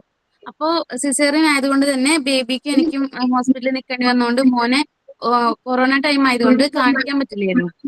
അപ്പൊ ഫസ്റ്റ് ഡേ സെക്കൻഡ് ഡേ ഒക്കെ ഞാൻ ഇങ്ങനെ രാവിലെ തൊട്ട് വൈകുന്നേരം വരെ കരഞ്ഞോണ്ടിരിക്കുകയായിരുന്നു. എനിക്ക് മോനെ കാണാൻ പറ്റുന്നില്ല. ആ ഒരു വിഷമം എനിക്ക് ഹാൻഡിൽ ചെയ്യാനേ പറ്റുന്നില്ല. അപ്പൊ എല്ലാവരും അമ്മ മാത്രമേ കൂടുതൽ അവരൊക്കെ ചോദിക്കുന്നത് എന്തിനാ അങ്ങനെ കരയുന്നത്, എന്തിനാ, എനിക്കറിയില്ല, എനിക്കവരോട് റീസൺ പറയാൻ പറ്റുന്നില്ല. അങ്ങനെ 3rd ഡേ 4th ഡേ ഒക്കെ ആയിട്ട് ഞാൻ ഇങ്ങനെ ഭയങ്കരമായിട്ട് ഡിപ്രഷൻ മോഡിലേക്ക് പോയിക്കൊണ്ടിരിക്കുകയായിരുന്നു. പിന്നെ ഒരു പെട്ടെന്ന് അമ്മ ഇങ്ങനെ സംസാരിച്ചാണ് എന്താണെന്നറിയില്ല. പിന്നെ ഞാൻ വിചാരിച്ചു ഓക്കെ ഞാൻ പോകുമ്പോ എനിക്ക് എന്റെ ചെറിയ മോളെയും കൂടി, അതായത് സെക്കൻഡ് ഡെലിവറി കഴിഞ്ഞ് ബേബി വന്നു, ബേബിനെയും കൂടി ശ്രദ്ധിക്കാൻ പറ്റുന്നില്ല. അപ്പൊ അത് ശരിയാവില്ലല്ലോ എന്ന് വിചാരിച്ച് പതുക്കെ നമ്മുടെ മൈൻഡിൽ നമ്മൾ തന്നെ മാറ്റി അതിൽ നിന്ന് പതുക്കെ ഞാൻ തന്നെ ഓവർകം ചെയ്തു. ആരെ ഹെൽപ്പ് ഇല്ലാതെ തന്നെ പതുക്കെ ഞാൻ തന്നെ സ്വയം ചിന്തിച്ച് അത് ഓവർകം ചെയ്തെടുത്തു. അങ്ങനെ പറയാന്ന് വെച്ചാൽ ഇഷ്ടംപോലെ നമ്മുടെ ലൈഫിൽ നമ്മൾ നേരിടുന്ന ഓൾമോസ്റ്റ് എല്ലാ പ്രശ്നങ്ങളും നമ്മൾ തന്നെയാണ് സൊല്യൂഷൻ കാണേണ്ടത്, ഒരു പോസിറ്റീവ് വേയിലേക്ക് പോകേണ്ടത്. അപ്പൊ അത്രയുള്ള മാം.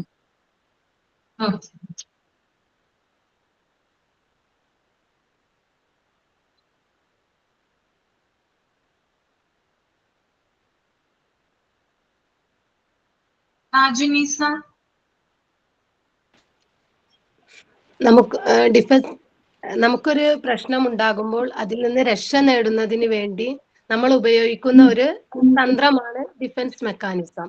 ഓരോ വ്യക്തികളിലും ഡിഫൻസ് മെക്കാനിസം ഉള്ളത് കൊണ്ടാണ് അവരുടെ ഒരുപാട് മാനസിക പിരിമുറുക്കങ്ങൾ കുറയുന്നത്. നമുക്ക് ഈ ലോകത്ത് ജീവിക്കണം തന്നെ തോന്നുന്നത് ആ ഡിഫൻസ് മെക്കാനിസം ഉള്ളത് കൊണ്ടാണ്. എൻ്റെ ജീവിതത്തിലുള്ളത് എൻ്റെ ഹസ്ബൻഡിന്റെ മരണമായിരുന്നു. ഇപ്പം 2.5 വർഷം കഴിഞ്ഞു മരിച്ചത്. ക്യാൻസർ ആയിരുന്നു. പക്ഷെ ആ സമയത്ത് നമുക്ക് ഒരുപാട് വിഷമങ്ങൾ ഉണ്ടായിരുന്നു. പക്ഷെ പിന്നെ ഞാൻ ആലോചിച്ച് നമ്മൾ കരഞ്ഞു നിന്നിട്ട് ഒരു കാര്യമില്ല. എനിക്ക് 2 മക്കളാണ്. അപ്പം അവർക്ക് വേണ്ടി നമ്മൾ ജീവിക്കണം, അതാണ് നമുക്ക് വേണ്ടത്. നമ്മൾ അത് ആലോചിച്ചിരുന്നു കഴിഞ്ഞാൽ നമുക്ക് മാനസികമായിട്ട് എന്തെങ്കിലും ബുദ്ധിമുട്ട് വന്ന് ചിലപ്പോൾ നമ്മൾ മക്കളെ പോലും തിരിഞ്ഞു നോക്കാത്തൊരവസ്ഥ ആയിരിക്കും. അപ്പൊ അതിൽ നിന്ന് ഞാൻ ഒരുപാട് മാറി അവർക്ക് വേണ്ടി അവരെ നോക്കാൻ വേണ്ടി ജീവിക്കണം എന്നുള്ള ഒരു ലെവലിലേക്ക് എത്തി. ഇപ്പൊ നമ്മളിതില് നിസ്കരിച്ചൊക്കെ ദുആ ചെയ്ത് ചിലപ്പോ കരയുമ്പം മൂത്താള് വന്ന് ചോദിക്കും ഉമ്മി എന്തിനാ കരയണെന്ന് ചോദിക്കും. വാപ്പിനെ ആലോചിച്ചിട്ടാണോന്ന് ചോദിക്കും. അപ്പൊ ഞാനൊന്നും മിണ്ടില്ല. അപ്പൊ പറയും നമുക്ക് സ്വർഗത്ത് വെച്ച് കാണാന്ന് അവൾ എന്നോട് ഇങ്ങോട്ട് പറയും. അപ്പം നമുക്കൊന്നും കൂടി ഒന്ന് ജീവിക്കണം എന്നുള്ളൊരു ഇത് വരും. ഇപ്പൊ നാം ഫോട്ടോ പോലും നോക്കാറില്ല. കാരണം അത് നോക്കും തോറും നമുക്ക് പഴയതൊക്കെ ഓർമ്മകളിൽ വരിക. അപ്പൊ അതൊക്കെ മറന്ന് നമ്മൾ ജീവിക്കണം. അതന്നെ ഒരു ഡിഫൻസ് മെക്കാനിസം ആണ് എൻ്റെ ജീവിതത്തിലുള്ളത്. Thank you. ഐശ്വര്യ രാഹുൽ. മിസ്സേ, ഡിഫൻസ് മെക്കാനിസം എന്ന് പറയുമ്പോൾ എനിക്ക് മനസ്സിലായത് നമ്മുടെ എല്ലാവരുടെയും ലൈഫിൽ ഓരോരോ പ്രോബ്ലംസ് ഉണ്ട്. നമുക്ക് ഡിപ്രഷൻ, ആൻസൈറ്റി, അങ്ങനെ ഓരോരോ കാര്യങ്ങൾ വരും. അപ്പോൾ നമ്മൾ തന്നെ അതിൽ നിന്നൊക്കെ ഓവർകം ചെയ്യാനായിട്ട് എപ്പോഴെങ്കിലും എന്തെങ്കിലുമൊക്കെ ഒരു കാര്യങ്ങൾ തന്നെ ആശ്വസിക്കും. അത് തന്നെ പറഞ്ഞ് ഇങ്ങനെ ആശ്വസിക്കുന്ന ഒരു രീതിയായിട്ടാണ് എനിക്ക് തോന്നിയത്. ചിലർ അതിന് ഓരോരോ എക്സ്ക്യൂസുകൾ കണ്ടെത്തുമായിരിക്കും. ചിലരത് മറ്റുള്ളവരിലേക്ക് പഴി ചാരുക പറയും. അതായത് നിങ്ങൾ കാരണമാണ് എനിക്ക് ഇങ്ങനെ സംഭവിച്ചത്. അല്ലെങ്കിൽ ചിലര് സ്വന്തം പ്രശ്നം അങ്ങനെ അത് വെച്ചിട്ട് ഇങ്ങനെ ആശ്വസിക്കും. അപ്പൊ ഇതിലെ എക്സാമ്പിൾ പറയാനായിട്ടുള്ളതെന്ന് പറയുന്നത് ഇപ്പോഴും ഞാൻ കേട്ടോണ്ടിരിക്കുന്ന ഒരു കാര്യമാണ്. അത് എന്റെ വീട്ടിൽ നിന്നുള്ളൊരു കാര്യമാണ്. എനിക്കൊരു ചേട്ടനുണ്ട്. ആള് ബിടെക് പഠിച്ച എഞ്ചിനീയർ ആണ്. പക്ഷെ ആൾക്ക് ആ ഒരു പ്രൊഫഷനോട് ഒട്ടും താല്പര്യമില്ല. ബിടെക് എന്ന് പറയുന്നത് ഒട്ടും താല്പര്യമില്ലാത്ത ഒരു കാര്യമായിരുന്നു. അപ്പൊ ആള് ഇപ്പോഴും അച്ഛനെ അമ്മയും അത് പറഞ്ഞ് കുറ്റപ്പെടുത്തിക്കൊണ്ടിരിക്കും. നിങ്ങൾ കാരണമാണ് എനിക്ക് ആളൊരു ഉദ്ദേശിച്ച ഒരു ലെവലിലേക്ക് ആൾക്ക് എത്താൻ കഴിഞ്ഞിട്ടില്ല. നിങ്ങൾ കാരണമാണ് അന്ന് എന്നെ ഇങ്ങനെ ഇതിൽ കൊണ്ട് ചേർത്തത്. എനിക്ക് ഇതിനൊട്ടും താല്പര്യം ഉണ്ടായിരുന്നില്ല. അതുകൊണ്ടാണ് ഞാൻ ഇപ്പോഴും എന്നെ ആർട്സ് കോഴ്സിന് വല്ലതിനും വിട്ടിരുന്നെങ്കിൽ എനിക്ക് എന്റെ ഉദ്ദേശ രീതിയിൽ എത്തായിരുന്നു. എനിക്ക് പറഞ്ഞു തരാൻ അന്ന് ആരും ഉണ്ടായിരുന്നില്ല. അങ്ങനെയാണ് ഇങ്ങനെയാണ്. എന്നിട്ട് എന്നോട് പറയും, നിനക്ക് ഞാൻ പറഞ്ഞു തരാം, നിനക്ക് എന്താ പഠിക്കേണ്ടത്. അങ്ങനെ എന്നെ ഇങ്ങനെ പറയായിരുന്നു. അതുപോലെ ഇപ്പോഴും അച്ഛനും അമ്മയും അത് പറഞ്ഞ് ഇപ്പോഴും പലപ്പോഴും ഇങ്ങനെ അതിലൊരു ആശ്വാസം കണ്ടെത്തും ആള്. പിന്നെ ഇപ്പൊ എന്റെ ലൈഫിൽ പറയുകയാണെന്നുണ്ടെങ്കിൽ ഞാനിപ്പോ ഡെലിവറി കഴിഞ്ഞിട്ടിപ്പോ കുഞ്ഞിന് 3 വയസ്സാവാൻ പോകുന്നു. അപ്പൊ ഇപ്പൊ ഞാൻ ഇന്റർവ്യൂസ് ഒക്കെ അറ്റൻഡ് ചെയ്യുന്നുണ്ട്. അപ്പൊ ഈ ഗ്യാപ്പ് വന്നുകൊണ്ട് തന്നെ പലയിടത്തുനിന്നും ആ ഒരു ഓപ്പർച്യൂണിറ്റി അങ്ങോട്ട് കിട്ടുന്നില്ല. അപ്പൊ ഞാൻ മനസ്സിൽ വിചാരിക്കും, എനിക്ക് ഇത്രയും ഗ്യാപ്പ് വന്നോണ്ടായിരിക്കും, അതുകൊണ്ടായിരിക്കും എന്നെ എങ്ങനെ എടുക്കാത്ത, ഇന്റർവ്യൂസ് അറ്റൻഡ് ചെയ്തിട്ടൊന്നും ആവാത്തെ. പിന്നെ ഞാൻ ആശ്വസിക്കുന്ന ഒരു കാര്യം എന്ന് വെച്ച് കഴിഞ്ഞാൽ അതുകൊണ്ട് എന്താ ഒരു കുഞ്ഞുണ്ടായല്ലോ, അതുകൊണ്ട് അതിന്റെ ഇപ്പൊ 3 വയസ്സ് വരെയായിട്ടുള്ള അതിന്റെ ഗ്രോത്തും അതിന്റെ ഇമ്പ്രൂവ്മെന്റ്സും എല്ലാ ഡെവലപ്മെന്റ്സും എല്ലാം കാണാൻ പറ്റിയല്ലോ, അത് തന്നെ ഒരു വലിയ സമാധാനം എന്ന് പറഞ്ഞ് ഞാൻ തന്നെ ആശ്വസിക്കും. ഇതിപ്പോ എല്ലാ ദിവസവും ഇത് തന്നെ എന്റെ മനസ്സിൽ ഇങ്ങനെ വന്നുകൊണ്ടിരിക്കും. എല്ലാ ആഴ്ചയിലും ഇന്റർവ്യൂസിന് അറ്റൻഡ് ചെയ്യുന്നുണ്ട്. പക്ഷെ ഈ ഗ്യാപ്പ് ഉള്ളതുകൊണ്ടാണോ എന്താണോ അതിലൊരു ഡെവലപ്മെന്റ് ഉണ്ടാവുള്ളൂ. പക്ഷെ കുഞ്ഞിനെ കാണുമ്പോൾ ഒരു സമാധാനം. അങ്ങനെയാണ് എന്റെ defence mechanism ma'am. Okay. Ashitha. Good afternoon miss. Good afternoon. Defence mechanism ഞാൻ വിചാരിക്കുന്നത് നമുക്കുണ്ടാവുന്ന ഒരുപാട് മനസ്സിന്റെ വിഷമങ്ങള്, സംഘർഷങ്ങളൊക്കെ ഉണ്ടാവും. അതിൽ നിന്ന് നമുക്ക് മനസ്സിനെ നിയന്ത്രിക്കാൻ വേണ്ടി നമ്മൾ തന്നെ ഒരുപാട് കാര്യങ്ങൾ ചെയ്യും. അതിനാണ് ഡിഫൻസ് മെക്കാനിസം എന്ന് പറഞ്ഞത്. മെന്റലി ലോ ആയിരിക്കുന്ന സമയത്ത് നമ്മൾക്ക് ആരോടെങ്കിലും സംസാരിക്കുമ്പോൾ എനിക്ക് അങ്ങനെയാണ്, എനിക്ക് നല്ല സങ്കടമാകുമ്പോ ഒരാളോടെങ്കിലും, എന്റെ ക്ലോസ് ആയിട്ടുള്ള ആരോടെങ്കിലും കുറെ സംസാരിക്കുമ്പോൾ എന്റെ വിഷമങ്ങൾ മാറാറുണ്ട്. അപ്പൊ അങ്ങനെ നമുക്കത് ഓവർകം ചെയ്യാനായിട്ട് പറ്റും. പിന്നെ എനിക്ക് ഉണ്ടായ അനുഭവം എന്ന് പറഞ്ഞാല് എനിക്കൊരു ഹെൽത്ത് ഇഷ്യൂ ഉണ്ടായിരുന്നു. എന്നുവെച്ചാൽ വയറുവേദന, ഭയങ്കര വയറുവേദന. ആ വേദന ഒന്നും എനിക്ക് സഹിക്കാനേ പറ്റില്ല. അപ്പൊ എത്ര നമ്മത് മറ്റുള്ളവരോട് പറഞ്ഞാലും അത് അവർക്ക് എത്രത്തോളം വേദന. അപ്പൊ എല്ലാരും പറയാം എന്നോട്, ഞാൻ ഫുഡ് കഴിക്കാൻ മടിയുന്നു, അപ്പൊ വെള്ളം കുടിക്കാണ്ടാണ്, ഭക്ഷണം കഴിക്കാണ്ട് തന്നെ ഇവര് പറഞ്ഞുകൊണ്ടിരിക്കും. പക്ഷെ എന്റെ വേദന എനിക്ക് മാത്രമേ അറിയുള്ളൂ അത്രയും. അപ്പൊ എനിക്ക് ആ സമയത്ത് മരിച്ചാൽ മതിയെന്ന് തോന്നുന്നു. ആ വേദന വരുമ്പോ രാത്രിയൊക്കെ ഉറക്കത്തിന് ചിലപ്പോ നമ്മൾ എണീക്കും വേദന കൊണ്ട്. അപ്പോഴും വീട്ടുകാരോട് പറയുമ്പോ ഒരു ഡോക്ടറെ അടുത്ത് കൊണ്ടുപോകുന്നുണ്ട്. പക്ഷെ ഡോക്ടർക്ക് നോക്കിയിട്ട് മനസ്സിലാവണില്ല. അപ്പോഴും ഡോക്ടർ ചിലപ്പോ പറയുമ്പോഴല്ല, അപ്പൊ അതിന്റെ ചീത്തയും കൂടി ഞാൻ കേൾക്കേണ്ടി വരും, വെള്ളം കുടിക്കാണ്ടാന്ന് പറഞ്ഞിട്ട്. അപ്പൊ ഇങ്ങനെ വെള്ളം ഇങ്ങനെ കുടിപ്പിക്കും നന്നായിട്ട്. പക്ഷെ അതൊന്നും ആയിരുന്നില്ല. എന്റെ വയറ്റിലൊരു മുഴയായിരുന്നു യൂട്രസിന്റെ പുറത്തായിട്ട്. അത് പിന്നീടാണ് മനസ്സിലായത്. എന്നിട്ട് അത് സർജറി, ഒരു കോംപ്ലിക്കേറ്റഡ് ആയിട്ടുള്ള സർജറി ചെയ്തിട്ടാണ് അത് മാറിയത്, അത്രയും മണിക്കൂർ എടുത്തിട്ട്. അപ്പൊ അതിന്റെ വേദനയാണ് ഞാൻ അനുഭവിച്ചത്. പക്ഷെ അത് ഒരു 3 വർഷത്തോളം ഞാൻ അത് കൊണ്ട് നടന്നിട്ടാണ് അത് കണ്ടുപിടിച്ചത്. അപ്പൊ അത്രയും നാളും വീട്ടിൽ ഇങ്ങനെ പറയുമ്പോൾ ഇതിങ്ങനെ കേൾക്കുമ്പോ അപ്പൊ നമുക്ക് തോന്നി എന്റെ വേദന അവർ മനസ്സിലാക്കുന്നില്ലല്ലോ, അപ്പൊ എനിക്ക് മരിച്ചാൽ മതി തന്നെ തോന്നും. പക്ഷെ എന്നാലും പിന്നെ വേദനയുടെ ഇത് മാറുമ്പോ പിന്നെ നമ്മൾ ഓവർകം ചെയ്ത് ഇങ്ങനെ വരും. അപ്പൊ അങ്ങനെ അപ്പൊ പിന്നെ എനിക്ക് പിന്നെ പറ്റാണ്ടാവുമ്പോ ഞാൻ എന്നോട് തന്നെ സംസാരിക്കാനുള്ള ഒരു ടെൻഡൻസി ഒക്കെ എനിക്ക് വന്നിട്ടുണ്ട്. ചിലപ്പോ ചുമരിനോട് സംസാരിക്കുക, അല്ലെങ്കിൽ എന്നോട് തന്നെ സംസാരിക്കും, മെന്റലി ഡിപ്രസ്ഡ് ആയിട്ടേ. അപ്പൊ എനിക്ക് എന്നോട് തന്നെ, ഞാൻ തന്നെ ഇങ്ങനെ എന്നോട് നല്ല കാര്യങ്ങൾ തന്നെ പറയുമ്പോൾ എനിക്ക് ഇങ്ങനെ ഇത് ആവാറുണ്ട്, ഒരു സമാധാനം കിട്ടാറുണ്ട്.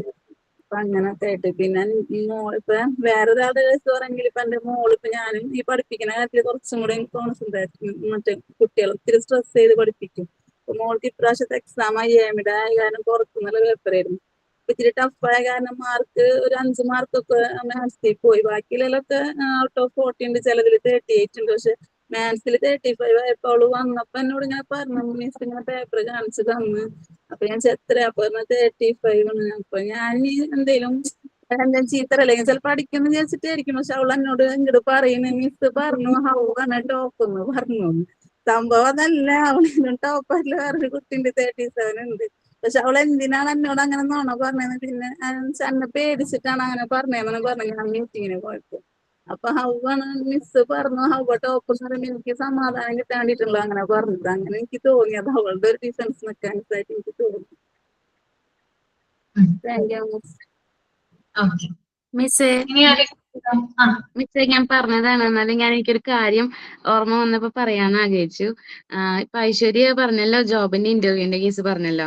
അപ്പൊ അത് പറഞ്ഞപ്പോഴാണ് ഓർത്തത് മിസ്സേ, ഓൾമോസ്റ്റ് നമ്മള് സ്ത്രീകള് പ്രത്യേകിച്ച് കുടുംബം, കുട്ടികള് അങ്ങനെയൊക്കെ പറഞ്ഞിട്ട് നമ്മുടേതായിട്ടുള്ള ഡ്രീംസ് ഒക്കെ നമ്മൾ ഒഴിവാക്കി വിടുമല്ലോ. അപ്പോഴൊക്കെയും നമുക്ക് ആഗ്രഹം ഉണ്ടാവും. ചിലപ്പോൾ ജോലിയുള്ളവര് കുട്ടികൾക്ക് വേണ്ടി വേണ്ടാന്ന് വെച്ചിട്ടുണ്ടാവും, അല്ലെങ്കിൽ കുട്ടികളെ കൊണ്ട് പോകാൻ പറ്റാത്തവരുണ്ടാവും. അങ്ങനെയൊക്കെ ഉണ്ടെങ്കിലും ഇപ്പൊ ഇതിൽ ഞാൻ പറയാൻ വെച്ചാൽ ഈ കോഴ്സ് തന്നെ എടുത്തത് തന്നെ പലരും ഇതിൽ 100 പേരുണ്ടെങ്കിൽ അതിൽ ഓൾമോസ്റ്റ് എല്ലാവരും ഈ കോഴ്സ് തന്നെ എടുത്തത് ഒരു പോസിറ്റീവായിട്ട് ഒരു ഡിഫൻസ് മെക്കാനിസം തന്നെയാണ്. നമ്മളെ അറ്റ്ലീസ്റ്റ് നമുക്ക് ഇങ്ങനെ ഓൺലൈനെങ്കിലും ഇരുന്ന് പഠിച്ച് എന്തെങ്കിലും ഒരു ജോലി നമുക്ക് കിട്ടുമല്ലോ, നമുക്ക് മുന്നിൽ ഒരു ഭാവി ഉണ്ടാവല്ലോ എന്ന് ഓർത്തിട്ട് ഞാൻ അങ്ങനെ എടുത്തതാണ് മിസ്. എനിക്ക് ഒരു ഓപ്ഷനും ഇല്ല, ഒന്നും ചെയ്യാൻ പറ്റാത്ത അവസ്ഥയിൽ നിൽക്കണം. കാരണം വീട്ടിൽ നിന്ന് പുറത്തിറങ്ങാൻ പറ്റാത്ത അവസ്ഥ, ജോലിയൊക്കെ റിസൈൻ ചെയ്തിരിക്കണം. അപ്പോ എന്നാലും എനിക്ക് ഒരു ജോലി ചെയ്യാൻ പറ്റും ഇന്നല്ലെങ്കിൽ നാളെന്ന് വിചാരിച്ചിട്ട് ഞാൻ ഈ കോഴ്സ് എടുത്തതാണ് മിസ്. അപ്പൊ അതുപോലെ ഞാൻ ചെയ്ത പോലെ തന്നെ പലരും ഇതിൽ ഓൺലൈൻ എടുക്കാൻ കാരണം തന്നെ അങ്ങനെ ആയിരിക്കും. അതും അവരുടെ മൈൻഡിനെ ഒരു സാറ്റിസ്ഫൈ ചെയ്യാൻ വേണ്ടിയിട്ട് എടുത്തതായിരിക്കും എന്ന് തോന്നുന്നു മിസ്. അപ്പൊ അങ്ങനെ ഇത് നമ്മൾ അത് പറഞ്ഞത് ശരിയാ ഉദ്ദേശിച്ചത്. കാര്യം. ഞാൻ അങ്ങനെ എടുത്തതാണ്. കാരണം എനിക്ക് ഇങ്ങനെ വീട്ടിലിരുന്നിട്ട് മെന്റലി ഭയങ്കര ബുദ്ധിമുട്ട്. കാരണം ഒന്നും ചെയ്യാനില്ല, എന്നാ പുറത്തേക്ക് വിടണമില്ല. അപ്പൊ അത് അങ്ങനെയാണ് ഞാൻ ഈ കോഴ്സിന് ചേർന്നത്. കാരണം സത്യത്തിൽ നമുക്ക് ഇങ്ങനെ ഒരു ഇൻട്രാക്ഷൻ ഉണ്ടാവുമ്പോൾ മൈൻഡ് ശരിയാവുമല്ലോ എന്ന് വിചാരിച്ചിട്ട്. അതെ, ഒന്നെങ്കിൽ ജോലിക്ക് വേണ്ടി, അല്ലെങ്കിൽ അറ്റ്ലീസ്റ്റ് 4 ആളോട് സംസാരിക്കാൻ വേണ്ടിയിട്ട്, അല്ലെങ്കിൽ ഒരു ഫ്രണ്ട്സ് ഉണ്ടാക്കാൻ വേണ്ടിയിട്ട്, എന്ത് തന്നെ ആവട്ടെ നമുക്ക് ഈ മോണ്ടിസോറി കോഴ്സ് അത്യാവശ്യം എല്ലാവർക്കും ഒരു റിലാക്സേഷൻ തന്നെയാണ് മിസ്സേ. ഓക്കെ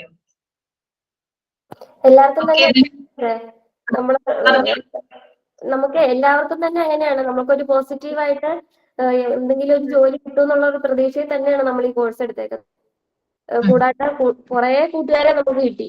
എല്ലാവരും നല്ല പോസിറ്റീവ് ആയിട്ടുള്ള ആൾക്കാരാണ്. നെഗറ്റീവ് പറയുന്ന ആരും ഇല്ല നമ്മുടെ ഗ്രൂപ്പില്. എല്ലാവരും അങ്ങോട്ടും ഇങ്ങോട്ടും നല്ല സപ്പോർട്ടാണ് എല്ലാവരും. അതെ അതെ, എല്ലാവർക്കും ജോലി കിട്ടും കേട്ടോ കോഴ്സ് കഴിഞ്ഞിട്ട്. അത് നമ്മൾ ഈ കോഴ്സ് എടുക്കുമ്പോഴും പലരും സൈഡിൽ കൂടെ നമ്മളെ ഇങ്ങനെ എന്താ പറയുക നെഗറ്റീവിലോട്ട് ആക്കും. ഈ കോഴ്സ് ഒക്കെ എടുത്തിട്ട് ഒരു കാര്യമൊന്നുമില്ല, ജോലിയൊന്നും കിട്ടില്ല, അങ്ങനെയാണ് ഇങ്ങനെയാണ് പല രീതിയിൽ പറയും. അപ്പോഴും നമ്മൾ ഈ ഡിഫൻസ് മെക്കാനിസം തന്നെ നമ്മൾ യൂസ് ചെയ്യണം മിസ്സേ. അതൊന്നും ഇല്ല, നമുക്ക് ജോലി കിട്ടും, നന്നായി പഠിച്ചാൽ മതി. ഇപ്പൊ ഇതിൽ കുറെ പേർക്ക് ജോലി കിട്ടിയിട്ടുണ്ട്. അങ്ങനെയാണെന്നുണ്ടെങ്കിൽ നമ്മൾ അവരോട് ഫൈറ്റ് ചെയ്യാൻ നിൽക്കും. അപ്പൊ എല്ലാവരും ഓൾമോസ്റ്റ് എനിക്ക് തോന്നുന്നു മിസ് എല്ലാവരും ഇതുപോലെ സ്ട്രഗിൾ ചെയ്തിട്ട് കുറെ ഈ കോഴ്സ് എടുത്തവരും ഉണ്ടാവും ഇതില് കൂട്ടത്തിൽ ഒരുപാട് പേര്. അതെ അതെ. മിസ്, ഞാൻ ഈ കോഴ്സ് എടുത്തപ്പോ എല്ലാവരും എന്നോട് ചോദിച്ച്, ഞാൻ PG കഴിഞ്ഞതാണ്. അപ്പൊ മോണ്ടിസോറി പറയുമ്പോ KG സെക്ഷനിലല്ലേ, ഇനിയിപ്പോ KG പഠിപ്പിക്കാനാണോ ഇത് പഠിക്കണേന്ന് ചോദിക്കും. കാരണം നമുക്കിപ്പോ ഒരു ജോലി അത്യാവശ്യം. അപ്പൊ B.Ed TTCക്കൊക്കെ പോകാൻ ഭയങ്കര ബുദ്ധിമുട്ടാണ് മക്കളായിട്ട്.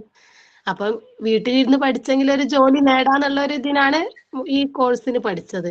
അപ്പൊ എല്ലാരും ഇത്രയും പഠിച്ചിട്ട് KG സെക്ഷനിൽ പഠിപ്പിക്കാനാണോ പഠിക്കണേന്നുള്ളതാ ചോദ്യം. നമ്മൾ മൈൻഡ് ചെയ്യണ്ട, അങ്ങനെയുള്ള ചോദ്യങ്ങൾക്കൊന്നും നമ്മൾ മറുപടി കൊടുക്കേണ്ട ആവശ്യമില്ല. നമ്മൾ പ്രവർത്തിച്ച് കാണിക്കുക. നമുക്കിപ്പോ ഒരു ജോലി, ഒരു അത്യാവശ്യം നമ്മളെ വട്ടച്ചെലവ് കഴിയാനുള്ള ഒരു ഇത് അത്രേ ഉള്ളൂ. ഏതൊരു ചെറിയ ജോലിയാണെങ്കിലും അത് കിട്ടിക്കഴിയുമ്പോഴേക്കും നമ്മള് ഡെയിലി ജോലിക്ക് പോകുന്നു, നമ്മുടെ കയ്യിൽ ഇൻകം ഉണ്ട്, അല്ലെങ്കിൽ നമ്മൾക്ക് കുറെ അധികം വ്യത്യാസങ്ങൾ വന്നു എന്ന് ആൾക്കാർക്ക് ബോധ്യപ്പെടും. അപ്പൊ നമുക്ക് റെസ്പെക്ട് കിട്ടും. അപ്പോഴാണ് റെസ്പെക്ട് കിട്ടുന്നത്. അതിനു മുമ്പ് റെസ്പെക്റ്റും കാര്യങ്ങളൊന്നും ഉണ്ടാവില്ല. പക്ഷെ അവര് നമ്മളെ ഒബ്സർവ് ചെയ്യും. നമ്മൾ ചിലപ്പോൾ അവരെ ശ്രദ്ധിക്കുന്നുണ്ടാവില്ല, പക്ഷെ നമ്മുടെ ചുറ്റിനുള്ളവര് നമ്മളെ എല്ലായ്പ്പോഴും ഒബ്സർവ് ചെയ്യും. അപ്പൊ നമുക്ക് ധാരാളം മാറ്റങ്ങൾ ഉണ്ടാവും. ഫിസിക്കലി നമുക്ക് ധാരാളം മാറ്റങ്ങൾ ഉണ്ടാകും, മെന്റലി നമുക്ക് ധാരാളം മാറ്റങ്ങൾ ഉണ്ടാകും. അങ്ങനെ കുറേയധികം ചേഞ്ചസ് നമുക്ക് വരും അല്ലെ. അതായത് ജോലി കിട്ടുന്നതിന് മുമ്പുള്ള നമ്മളായിരിക്കില്ല ജോലി കിട്ടിയതിന് ശേഷമുള്ളത്. കുറേയധികം വ്യത്യാസങ്ങൾ വരും. അത് നിങ്ങൾ ഇനി എക്സ്പീരിയൻസ് ചെയ്യാൻ പോകുന്നേ ഉള്ളൂ. അത് ചിലപ്പോൾ ചെറിയ ചെറിയ ജോലികളൊക്കെ ചെയ്യുന്നവർക്കറിയാം അതിന്റെ ഗുണങ്ങൾ എന്താണെന്നൊക്കെ. ഓക്കെ, അപ്പൊ എല്ലാവരും മാറ്റി പറയൂ കേട്ടോ. റെസ്പെക്റ്റും കാര്യങ്ങളൊക്കെ നിങ്ങൾക്ക് സൊസൈറ്റിയിൽ നിന്ന് കിട്ടും ഒരു ജോലി ഉണ്ടെങ്കിൽ. ഞാന് വിവാഹത്തിന് മുമ്പ് അവിടെ പ്രൈവറ്റ് സ്കൂളിൽ ജോലി ചെയ്തിന് 4ാം ക്ലാസ് വരെ. പക്ഷെ ടീച്ചർ എന്ന് പറഞ്ഞാൽ നല്ലൊരു റെസ്പെക്റ്റ് ആണ്. നമ്മൾ എവിടെ ചെന്നാലും നമ്മളെ കാട്ടി ഒരുപാട് വയസ്സിന് മൂപ്പുള്ള ആൾക്കാരായാലും ടീച്ചറേന്ന് വിളിച്ചിങ്ങോട്ട് ഓടി വരും ഉമ്മമാരൊക്കെ. അപ്പൊ നമുക്ക് തന്നെ ഒരു മനസ്സിനൊരു സുഖാണ് ആ ടീച്ചറേന്ന് വിളിക്കുമ്പോഴേ. അതെ അതെ, ഭയങ്കര ഇതാണ്, ഭയങ്കര എന്താ പറയാ, പ്രത്യേക ഒരു അറ്റാച്ച്മെന്റും കാര്യങ്ങളൊക്കെയാണ്. ടീച്ചേഴ്സ് എന്ന് പറയുമ്പോൾ ശരിക്കും പറഞ്ഞാൽ സൊസൈറ്റിയിൽ ഭയങ്കരമായിട്ട് റെസ്പെക്ട് ഉള്ള ആളുകളാണ്. അത് ഇപ്പൊ നിങ്ങള് തീരെ ചെറിയ കുട്ടികളൊന്നും അല്ല, പക്ഷെ ഇതാണ് അതിന്റെ സ്റ്റുഡൻസ് ആണ് അല്ലെ. നമ്മൾ എപ്പോഴെങ്കിലും ഒരിക്കലും കാണുവാണെങ്കിൽ നിങ്ങൾക്കുള്ള സ്നേഹവും റെസ്പെക്റ്റും ഒക്കെ എന്നോട് നിങ്ങൾ കാണിക്കും. അപ്പൊ എനിക്കൊരു സന്തോഷമാണ് അതിലൂടെ ലഭിക്കുന്നത്. അതിൽ പരം ഒരു സാറ്റിസ്ഫാക്ഷൻ വേറൊന്നിലും ഇല്ല. എനിക്ക് ഏറ്റവും ഇഷ്ടമുള്ള ജോലിയാണ് ഞാൻ ചെയ്യുന്നത്. ടീച്ചിങ് എന്ന് പറയുന്നത് മാമിന് ഇഷ്ടപ്പെട്ട ജോലിയാണ്. വളരെയധികം സന്തോഷത്തോടു കൂടിയും അതുപോലെ തന്നെ ആത്മാർത്ഥതയോട് കൂടിയിട്ടാണ് ഞാൻ നിങ്ങളെ പഠിപ്പിക്കുന്നത്. അപ്പൊ അതിന് പകരം നിങ്ങൾ തരുന്ന സ്നേഹം അല്ലെങ്കിൽ റെസ്പെക്ട് എന്നൊക്കെ പറയുന്നത് മറ്റൊന്നിനും പകരമാവില്ല. നിങ്ങളുടെ ടീച്ചർ എന്നുള്ളൊരു വിളി അല്ലെങ്കിൽ മിസ് എന്നുള്ളൊരു വിളി മതി ശരിക്കും പറഞ്ഞാലും, മനസ്സ് ശരിക്കും പറഞ്ഞാലും നിറഞ്ഞു കവിയാനായിട്ട്. മിസ്സേ, ഞാനൊരു കാര്യം പറഞ്ഞോട്ടെ മിസ്സേ. നമുക്ക് എല്ലാവരുടെ ലൈഫിൽ ഉണ്ടാവും ഓരോ പ്രോബ്ലംസ് ഉണ്ടാവും. ചില പ്രോബ്ലംസ് നമുക്ക് സോൾവ് ചെയ്യാൻ പറ്റാത്ത പ്രോബ്ലംസ് ഉണ്ടാവും, ഇല്ലേ? ഷെയർ ചെയ്യാൻ പറ്റാത്തതും ഉണ്ടാവില്ലേ? ഇപ്പൊ എന്റെ ലൈഫിൽ ഞാനൊരു കാര്യം പറയട്ടെ. എനിക്ക് ഇപ്പോഴും അത് ഇതുവരെ സോൾവ് ചെയ്യാൻ പറ്റിയിട്ടില്ല. എന്റെ അച്ഛനും അമ്മയും ചെറുപ്പത്തിലേ സ്നേഹിച്ച് കല്യാണം കഴിച്ച ആൾക്കാരാണ്. നല്ല ചെറുപ്പത്തിലെ നല്ല സ്നേഹത്തോടെ. ഞാനൊരു മോളുള്ള എനിക്കൊരു ഉണ്ണി ഉണ്ടായിരുന്നു. അത് ഞാൻ ഇതിലെ ഷെയർ ചെയ്തിട്ടുണ്ടായിരുന്നു. ഫ്രണ്ട്സിനൊക്കെ അറിയാം. ചെറുപ്പത്തിലെ മരിച്ചു. ഞാനൊരാളുള്ളൂ. അപ്പൊ ഞങ്ങൾ അത്രയും ചെറിയ കുടുംബം, ഞാൻ അച്ഛനമ്മ അങ്ങനെ ഒരു ചെറിയൊരു കുടുംബമായിട്ട് നല്ല സന്തോഷത്തിൽ കഴിയുന്ന ഒരു കുടുംബമായിരുന്നു. കുശുമ്പായിരുന്നു കേട്ടോ എല്ലാവർക്കും, അടുത്തുള്ളവർക്കൊക്കെ ഭയങ്കര കുശുമ്പാണ്. എന്നിട്ട് ഇപ്പോ എന്റെ കല്യാണം കഴിഞ്ഞതിന് ശേഷം, ഞാൻ ആ വീട്ടിൽ നിന്ന് മാറിയതിന് ശേഷം അച്ഛനമ്മയും ഭയങ്കര വഴക്കായി. രണ്ടാളിപ്പോ വേർപിരിഞ്ഞിട്ടാണ് ഇരിക്കുന്നത്. എന്ന് വെച്ചാല് അമ്മ വീട്ടിലും അച്ഛൻ എന്റെ അടുത്താണ് ഇപ്പൊ ഉള്ളത്. 11 വർഷമായി അവര് അങ്ങോട്ടും ഇങ്ങോട്ടും കണ്ടിട്ടും സംസാരിച്ചിട്ടും ഒക്കെ. പക്ഷെ എനിക്കത് എങ്ങനെയാ അത് സോൾവ് ചെയ്യാന്ന് എനിക്ക് ഇത്രയായിട്ട് എനിക്ക് പറ്റണില്ല. ഞാൻ അമ്മോട് ഞാൻ പറഞ്ഞു, വഴക്ക് ഇടാതെ നല്ലതിൽ ജീവിക്ക്, അച്ഛനെ ഞാൻ അങ്ങോട്ട് ആക്കി തരാന്നൊക്കെ പറഞ്ഞു. പക്ഷെ അമ്മ ഒട്ടും സമ്മതിക്കണില്ല. അച്ഛൻ എപ്പോഴും എന്റെ അടുത്താണ്. അച്ഛൻ ഇടയ്ക്ക് ഇങ്ങനെ ഇരുന്ന് കരയണ കാണാം അമ്മയുടെ കാര്യങ്ങളൊക്കെ ഇതൊക്കെ പറഞ്ഞിട്ട്. ഞാൻ ആ കൺഫ്യൂഷനിൽ എന്താ ഞാൻ ചെയ്യുക. അമ്മ പറയണ ഞാൻ ജീവിതകാലം മുഴുവൻ ഞാനിങ്ങനെ. അപ്പൊ അമ്മയുടെ അടുത്ത് അമ്മൂമ്മയാണുള്ളത്. കാരണം എന്റെ അമ്മ ഒരു മോളെന്നുള്ളു, ഒരൊറ്റ മോളെന്നുള്ളു.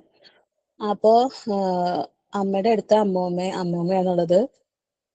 കുറെ ഞാൻ അമ്മയോട് മിണ്ടാതെ നടന്നു. ഞാന് 1-2 വർഷം മിണ്ടാതെ നടന്നു. അപ്പൊ എല്ലാരും എന്നോട് പറഞ്ഞു, എത്രയാലും അമ്മയല്ലേ, അമ്മയ്ക്ക് വിഷമം ഉണ്ടാവില്ലേ മോളെ കാണാഞ്ഞിട്ടും മോള് മിണ്ടാഞ്ഞിട്ടും. അങ്ങനെ ഒരു ഇത് വന്നപ്പോ, എനിക്ക് മക്കളുണ്ട്. അപ്പൊ അങ്ങനെ ഒരു ഇത് വന്നപ്പോ ഞാൻ അമ്മേനെ കാണാൻ പോകാൻ തുടങ്ങി, അമ്മോട് മിണ്ടാനും തുടങ്ങി. കാരണം രണ്ടാളും നമുക്ക് വേണല്ലോ. അച്ഛനെ ഞാനും നോക്കണുണ്ട്, അച്ഛന്റെ അടുത്താണ് ഇപ്പോഴും. എനിക്ക് ഇപ്പോഴും അറിയണില്ല മിസ്സേ, എന്താ ഞാൻ ചെയ്യേണ്ടതെന്ന് അറിയില്ല. അമ്മ പറയണോ ജീവിതകാലം മുഴുവൻ ഞാനിനി ഇങ്ങനെ ജീവിച്ചോളാം, അച്ഛനെ വേണ്ടാന്ന് പറയണേ. അപ്പൊ നമുക്ക് സോൾവ് ചെയ്യാൻ പറ്റാത്ത പ്രശ്നങ്ങളും നമ്മളെ ലൈഫിൽ ഇപ്പോഴും ഉണ്ട്, അറിയോ? അപ്പൊ അതൊരു വിഷമാണ് എനിക്ക്. അത് ഇപ്പോഴും ഞാൻ എന്ത് ചെയ്യാന്ന് ഇപ്പോഴും എനിക്കറിയില്ല. അച്ഛൻ ഇടയ്ക്ക് കുത്തിരുന്ന് കരയണ കാണാം അമ്മയുടെ കാര്യങ്ങൾ പറഞ്ഞിട്ട്. അങ്ങനെ അമ്മ അത് ആലോചിക്കണം കൂടിയില്ല. അച്ഛനായിട്ടുള്ള ലൈഫ് ആലോചിക്കണം കൂടിയില്ല. എന്താ അവരെ ജീവിതത്തിൽ എന്താ സംഭവിച്ചതെന്ന് എനിക്ക് ഇപ്പോഴും അറിയില്ല. ഞാൻ കല്യാണം കഴിഞ്ഞിട്ട് മാറിയതിന് ശേഷമാണ് അങ്ങനത്തെ ഒരു ഇത്. അപ്പൊ നമുക്ക് അപ്പൊ അങ്ങനത്തെ പരിഹരിക്കാൻ പറ്റാത്ത പ്രശ്നങ്ങളും ചില ആൾക്കാരുടെ ജീവിതത്തിൽ ഇപ്പോഴും ഉണ്ട്.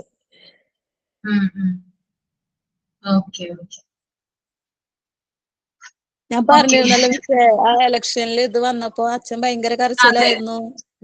അതെ അതെ പറഞ്ഞിട്ടുണ്ടായിരുന്നു. ഓക്കെ. അപ്പൊ നമ്മള് ഇന്ന് ഡിഫൻസ് മെക്കാനിസം, അതായത് ഞാനിപ്പോ നിങ്ങളെ കൊണ്ട് ഇത്രയും പേരെ കൊണ്ട് ഇത് പറയിപ്പിച്ചെന്ന് വെച്ചാല്, ഇനി നമ്മള് 5ാം ക്ലാസ്സിൽ നമ്മൾ പറയാൻ പോകുന്ന ഡിഫൻസ് മെക്കാനിസം എന്ന് പറയുന്നത് വ്യത്യസ്തങ്ങളായിട്ടുള്ള ഡിഫൻസ് മെക്കാനിസം ആണ്. നമ്മള് കണ്ടിട്ടുണ്ടാവുമല്ലോ, ഇൻട്രൊഡക്ഷനിൽ തന്നെ കൊടുത്തിട്ടുണ്ട്. ഒന്ന് കോമ്പൻസേഷൻ, റേഷണലൈസേഷൻ, പിന്നെ പ്രൊജക്ഷൻ ഉണ്ട്, identification, substitution, sublimation, repression, regression, negativism, sympathism, withdrawal, fantasy or day dreaming. അപ്പൊ നിങ്ങൾ കുറെ കാര്യങ്ങൾ പറഞ്ഞു. അപ്പൊ ഇതിലൂടെ നമുക്ക് ഈ ഒരു കാര്യങ്ങൾ, അതായത് ഇത്തരത്തിലുള്ള ഡിഫൻസ് മെക്കാനിസം ചർച്ച ചെയ്യുന്നതിലൂടെ, ഡിസ്കസ് ചെയ്യുന്നതിലൂടെ കുറച്ചുകൂടി ക്ലാരിറ്റി കിട്ടും.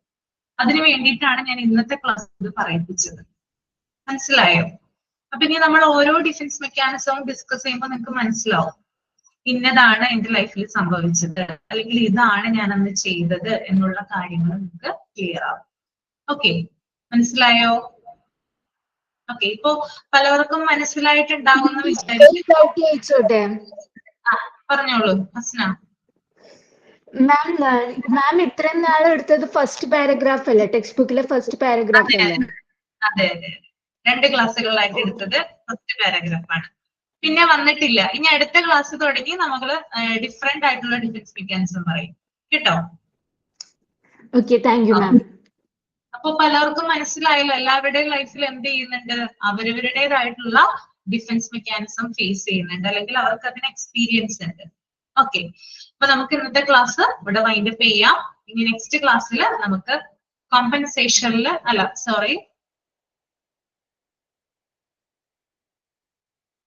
കോമ്പൻസേഷനിൽ സ്റ്റാർട്ട് ചെയ്യാം കേട്ടോ. ഓക്കെ, അപ്പൊ എല്ലാവരും അടുത്ത ക്ലാസ്സിൽ ജസ്റ്റ് അതൊന്ന് വായിച്ചിട്ട് വരിക.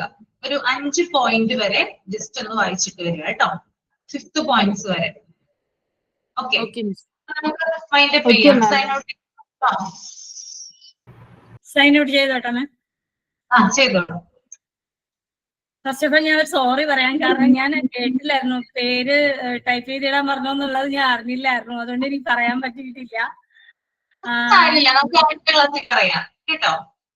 ഓക്കെ മാം, പിന്നെ ഇങ്ങനെ ഒരു ഓപ്പർച്യൂണിറ്റി തന്നതിൽ വളരെയധികം സന്തോഷമുണ്ട്. കാരണം നമ്മുടെ ലൈഫിൽ എല്ലാവരും യൂസ് ചെയ്യുന്ന ഡിഫൻസ് മെക്കാനിസത്തിന്റെ മെത്തേഡ്സ് ഓരോരുത്തരുടെയും ലൈഫിലുണ്ടായിരിക്കുന്ന ചില അവര് ഷെയർ ചെയ്യാൻ ഉദ്ദേശിക്കാത്താണെങ്കിലും കൂടിയും ഈ ഡിഫൻസ് മെക്കാനിസം എന്ന് പറയുന്ന ഈ ഒരു പോർഷനിലൂടെ അവർ ഷെയർ ചെയ്തു. അപ്പം അങ്ങനെ ഷെയർ ചെയ്യുന്നതിലൂടെ അവരുടെ വിഷമങ്ങളൊക്കെ കുറച്ചെങ്കിലും മാറി കിട്ടിയെന്ന് വിശ്വസിക്കുന്നു. സോ അങ്ങനെ ഒരു ഓപ്പർച്യൂണിറ്റി തന്നതിന് മാമിന് നന്ദി പറയുന്നു. Signing out by Ramya. Okay, thank you so much. അപ്പൊ നമുക്ക് നെക്സ്റ്റ് വെനസ്ഡേ കാണാം കേട്ടോ. Okay, thank you. Thank you ma'am. Thank you ma'am.